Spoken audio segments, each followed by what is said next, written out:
Welcome to S N exam. इस video में हम बात करेंगे गंगा के पॉल्यूशन के बारे में।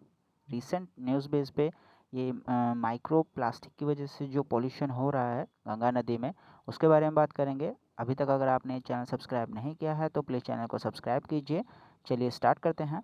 Delhi based NGO Toxic Link ने quantitative analysis of microplastic along river Ganga के नाम पे एक स्टडी रिलीज़ की है, जिसके मुताबिक पता चला है कि ये 5 राज्यों से गुजरते हुए 2500 किलोमीटर का डिस्टेंस कवर करने के बाद बे ऑफ बंगाल में गिरने वाली नदी गंगा माइक्रोप्लास्टिक से हैवीली पॉल्यूटेड है।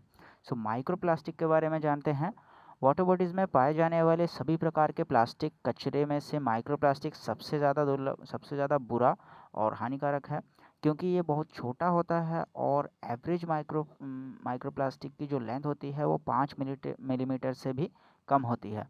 तो इंसानों के अलावा मरीन स्पीसीज़ के लिए माइक्रोप्लास्टिक ज़्यादा हानिकारक होता है। 663 से भी ज़्यादा स्पीसीज़ मरीन डेब्री से इन्फेक्टेड हो चुकी है और यहाँ पे 11% जो है वो उनमें से 11% के अंदर माइक्रोप्लास्टिक इंजेक्शन हो चुका है।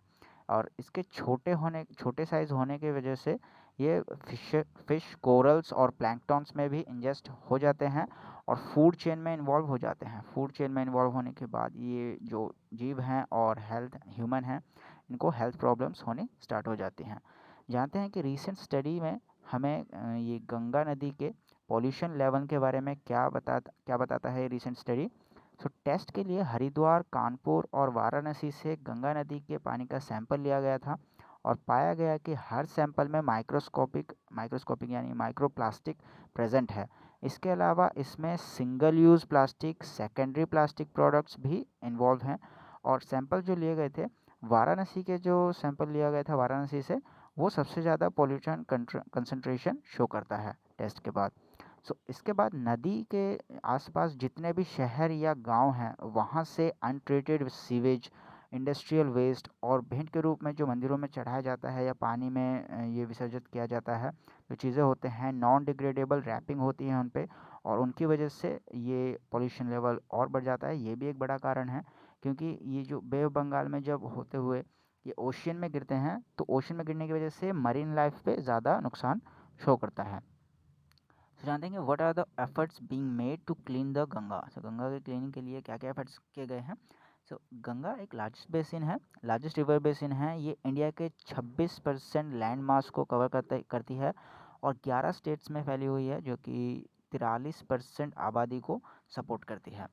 सो इसके बारे में गंगा नदी का जो पॉल्यूटेड होना कोई रिसेंट डिस्कवरी तो नहीं है, बट हालांकि गंगा नदी के सफाई अभियान के लिए 40 सालों से काम चल रहा है और जिनमें से ज़्यादातर सीवेज ट्रीटमेंट कैपेबिलिटीज़ पर फोकस करते हैं, जो ये नदी के आसपास के शहरों से छोड़ा जाता है नदियों में।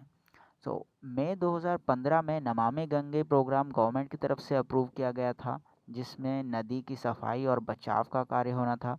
इससे पहले 1985 में गंगा एक्शन प्लान, 2011 में IIT consortium for water diversion and effective treatment और 2011 में national mission for clean Ganga भी स्टार्ट हुआ था। अब तक जितने भी प्लान लॉन्च हुए हैं, उनमें से कोई भी एक प्लान माइक्रो प्लास्टिक पर फोकस नहीं है और नदी की सफाई के लिए करोड़ों रुपए खर्च हो चुके हैं, पर शायद ही किसी नदी ये गंगा में कोई सफाई ऑब्जर्व की गई है, बहुत ही कम लेवल पे। सो आप अपनी राय बताइए कि ये जो प्लान्स आते हैं, ऐसे प्लान्स लाना ज़रूरी है या इन पे एक्शन होना ज़्यादा ज़रूरी है, क्योंकि जितने भी प्लान्स आए हैं उन पे प्रॉपरली एक्शन हुआ नहीं है। तो आप अपनी राय बताइए। वीडियो अगर पसंद आई है तो प्लीज़ लाइक कीजिए और चैनल पे नए हैं तो प्लीज़ चैनल को सब्सक्राइब कीजिए, ताकि ऐसी वीडियोज़ आपको और मिलती रहे। मिलता हूँ अगले वीडियो में। धन्यवाद।